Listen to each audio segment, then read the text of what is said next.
Chicken স্ট্যাটে বানানোর জন্য কিছুটা সলিড চিকেন নিয়ে নিয়েছিলাম বন্ধুরা। আর এই যে ভালো করে ধুয়ে পরিষ্কার করে নিয়েছিলাম। তারপরে একটু লেবুর রস নিয়ে নিচ্ছি। লেবুর রস ভালো করে মাখিয়ে নেব চিকেনের পিসগুলোকে। আর সঙ্গে দেব গোলমরিচের গুঁড়ো দেব, আর লঙ্কার গুঁড়ো, হলুদ গুঁড়ো, ধনিয়া গুঁড়ো, জিরে গুঁড়ো, আর দেব সয়া সস আর টমেটো সস। এই উপকরণগুলো দিয়ে ভালো করে আমি চিকেন পিসগুলো মাখিয়ে নেব বন্ধুরা। দেখতেই পাচ্ছ আমি সব রকম মশলাগুলো নিয়ে নিয়েছি আর মাখিয়ে নেব এবারে। টমেটো সসটা একটু অল্প দিলেই হবে, বেশি দেওয়ার দরকার নেই। সয়া সসটাও দিয়ে দিয়েছিলাম, দিয়ে ভালো করে প্রতিটা পিস আমি ভালো করে মাখিয়ে নিচ্ছি বন্ধুরা।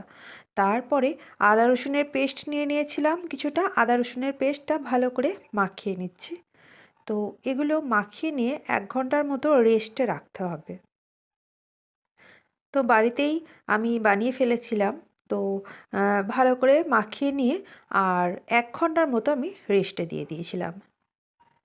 তারপরে নিয়ে বসে গেছিলাম, ওই পেঁয়াজ কুচিয়ে নিয়েছিলাম আর ক্যাপসিকাম আর টমেটো সব ডুমো ডুমো করে কেটে নিয়েছিলাম বড় বড় পিস করে।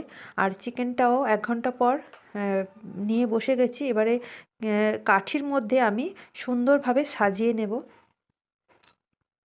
একদম একটা একটা করে ওই যে ক্যাপসিকাম, পেঁয়াজ আর টমেটো আর চিকেন, এগুলো আমি ওই কাঠির মধ্যে আমি ভালো করে উম, ঢুকিয়ে নিয়ে আর ভাজবো ওগুলো। এই যে দেখতে পাচ্ছ প্রতিটা আমি সুন্দরভাবে সাজিয়ে নিয়েছি কাঠির মধ্যে।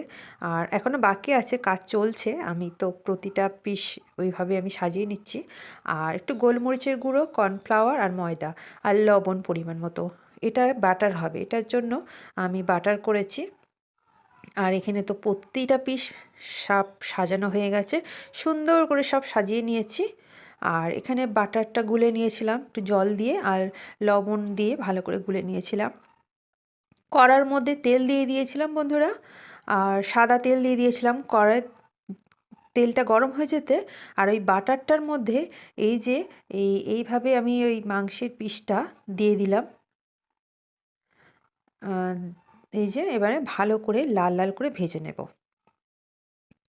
তো আমি এইভাবেই বানিয়েছিলাম বন্ধুরা, আর সব তোমাদের সঙ্গে তো শেয়ার করে নিই। আমি যেমনভাবে রান্না করি আমি একটু শেয়ার করে নিই। জানি আমার থেকে ভালো সবাই পারবে, তবুও আমি যেমন পারি আমার বন্ধুদের সঙ্গে একটু শেয়ার করে নিই।